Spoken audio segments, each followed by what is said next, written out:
Thank you, Mr. Boni, for this nice invitation. And I also want to say some words about Cable Europe. Cable Europe is the organization of the cable operators in Europe. But to be honest, our organization changed since I joined in 2012. And so we have seen also a lot of mergers. So now Vodafone, which is also here, is now also a member of Cable Europe because they acquired 2 cable networks. We had a lot of other acquisitions and mergers in the past. So cable networks, as I learned, are quite attractive for mergers and acquisitions. So it must have some relation to the quality of service we deliver. The second thing I would like to say is that we have a lot of common ground. I think there's out of doubt that there is more choice for the consumer. We all know it. I personally, I have a set-top box. I have an Apple TV at home. Sometimes I don't use everything in parallel. But as we all know, there are such a lot of ways to access a TV set now, and there is such a lot of innovation around that we see this competition work. Not only competition which is quite healthy for the customer, but also a lot of competition on the platforms and other things. There is a discussion, Mr. Boni, about the OTT and about the level playing field.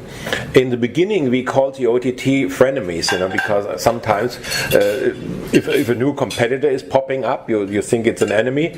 But in the end, you realize it's better to embed it. And most of the cable members now have embedded solutions over the top. Because if people don't get it, the service over the top, they will change the platform. So it's a quite healthy way to say, okay, we embed that, and the consumer in the end, our customer, has a choice what he wants to see. And Mike Fries, who is the CEO of one of our biggest member, Liberty Global, once said to me, it's a wake-up call for all of us when new services are popping up, and that's right. Netflix, and so they showed. Otherwise, they wouldn't have a success. Maybe they are slowing down. Ola told me that they already reached maybe a kind of level now. But they are giving a wake-up call to the whole industry to be more innovative. And that was done by cable operators in a lot of different ways. Okay, we can say still the linear TV is still a main challenge, and my 92-year-old mother, I still never would like to go to the internet and watch.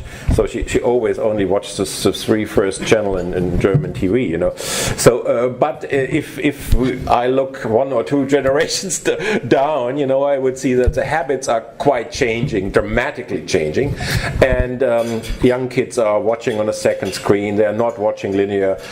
Even I start watching time shift recording. And that's, in general, I would say, and I hope that's common ground with my previous speaker, that's a very good development, So we shouldn't regret that the choice of the consumer, the choice for our industry, exploded in the last years, And we are still. Because I was a regulator in Germany, I regulated electricity, railways, and post, and these services are much less innovative, believe me, much less competitive than the telco and media sector, because there is a constant change. And that's a good sign, a healthy sign, also for the European Union. Because it shows that in Europe we have developments going in the right direction. So I have no doubts that the cable industry is fit for a lot of things, because it was mentioned before. One very crucial thing for the future is, can the networks back up the growing demand? And the demand of data traffic, we know it. Commissioner Oettinger just spoke on the CeBIT in Hanover. There is an exploding demand for data. And most of this data, by the way, is not the Internet of Things. Because I think if you would like to monitor your blood pressure, you don't need broadband. You even can do it with narrowband. But that was blocked by the health regulation and not by telco regulation, by the way. I think Vodafone telephone years ago, 10 years ago, already had systems to monitor your blood pressure, and it never flew, because not of technology reasons. And I think they only need small data packages. Maybe self-driving cars would need different treatment, but video, and that's right, 4K video will be a challenge for all of us, because right now, I think even if you have 4 flat screens, high def, I have different figures, but some say 60 meg downstream is enough for 4 in parallel, some say 80 meg is enough, But now we are discussing on gigabit society, so there is still a lot of room. And a lot of our members, of cable members, have already commercial offers in place of 100 megabit, 500 megabit, and some even of 1 gig. But we don't have subscribers for the same kind of offers, because the uptake is still very slow, because a necessity right now, it might change in 3, 5, 10 years. But I would say, Mr. Boni, the cable operators are running ahead of demand and not behind of the demand.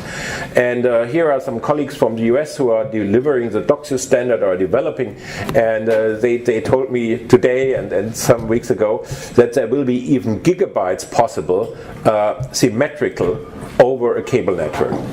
And it's a gradual investment, it's a gradual upgrade.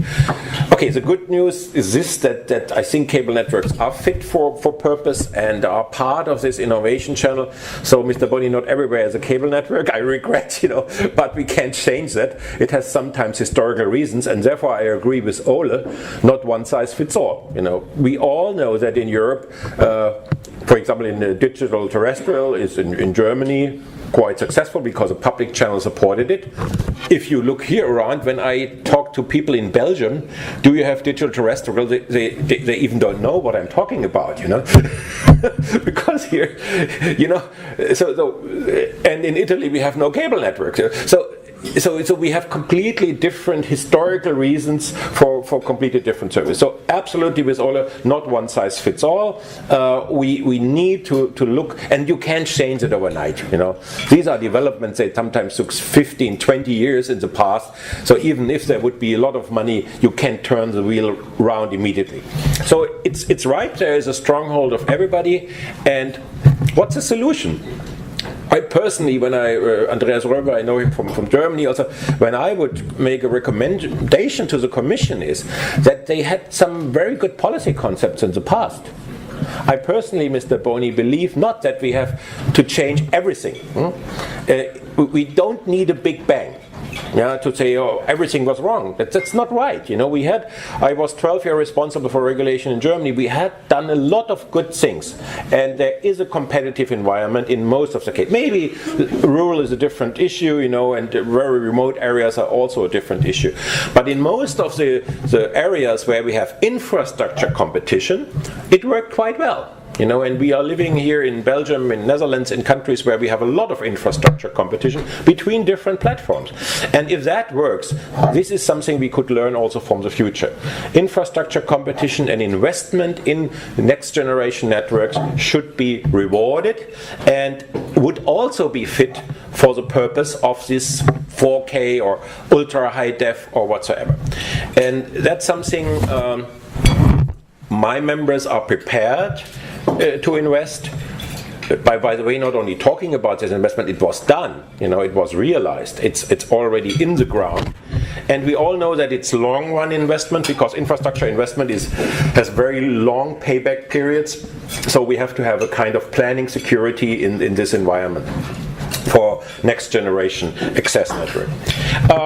Coming to maybe one argument of Simon, I would touch it on standards of accessing the screen.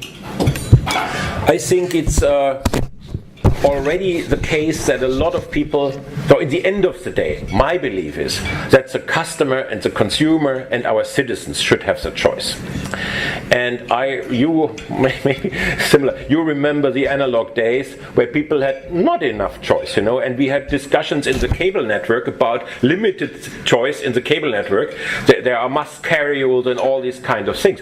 But now with the digitalization, with hundreds of channels, I think these problems are fading away, because by the way, no cable operator would, even outside must carry, has an own interest to have these channels on their platforms. And there is such a lot of space, such a lot of channels right now. So the situation is turned upside down. All the thinking, and that's something on the policy and regulatory agenda, which came out of limitations of access, of limitation of program and channels. They are more or less obsolete. And I don't see a conflict there. So we should really think about if we need that. And coming to standards, by the way, I was also responsible on standards. I have a very, and Ole mentioned that, for example, 3D, HDTV fly, but 3D didn't. And through my life, I have seen a lot of policy monitored standards, which in the end of the day had not been successful. Even we had a hybrid discussion on a hybrid solution on mobile, which a lot of money flew into, and it never flew in. It was completely waste of money and a disaster. I think Vodafone had experiences in that. So we have to admit that we can't predict the future of standards and of technologies. And in a way, believe it or not, it's a good thing. I think if we could predict the future of standards and technology, we all would be geniuses. So and maybe we would have another job, Mr. Boni. So we would go to the investor community and would put all our money on the next technology. So it's always a fight of technology, of standards, and as long as competition is alive, I personally believe that even maybe let's come back on your argument on HDTV. Some of our op members are having agreements and they are using the singles. Others have no agreement and are not using it. So what's the problem? I think in the end of the day, if somebody benefits commercially from it, if it's a win-win situation, you will agree. If somebody of our members say, we have a better way to do it, to deliver the same job, or even in a better way than HDTV, they also can do it. In the end of the day, we have such a lot of critical news magazines, papers, blogs. Never in the world we had such a lot of critical comparison and choices. So the informed consumer really is king, and he will pick out the solution, and our competition will choose the winners, and not regulation. I think regulation is sometimes necessary, but it's not the case for regulation to pick winners and losers. And I strongly believe that this, by the way, even bigger standards like 5G, LTE, and I did the auction for UMTS in Germany, they are done by voluntary agreements. And every operator is free to pick out a standard. We just issued, we are technology neutral, we issue the spectrum, but they agreed on LTE because everybody thought LTE is a good thing and we have an international standard. But by the way, that was not the case in UMTS and it was not the case in GSM in the beginning. But so the community learned. But it was a voluntary thing by standard bodies, by standard organizations, and not mandated by policy. So I personally believe that this is the right way, and that we should bet on our strongholds. And the strongholds are competition and innovation and investment. And we should really keep in mind that investment in network infrastructure is crucial, and that everything which is necessary for the framework review is to encourage additional investment. Because public money can't do the job. Public money still will be limited for rural areas or others. But what we really need to encourage are private investors who are investing in this infrastructure for, I think, promising future of our services. Thanks for your attention.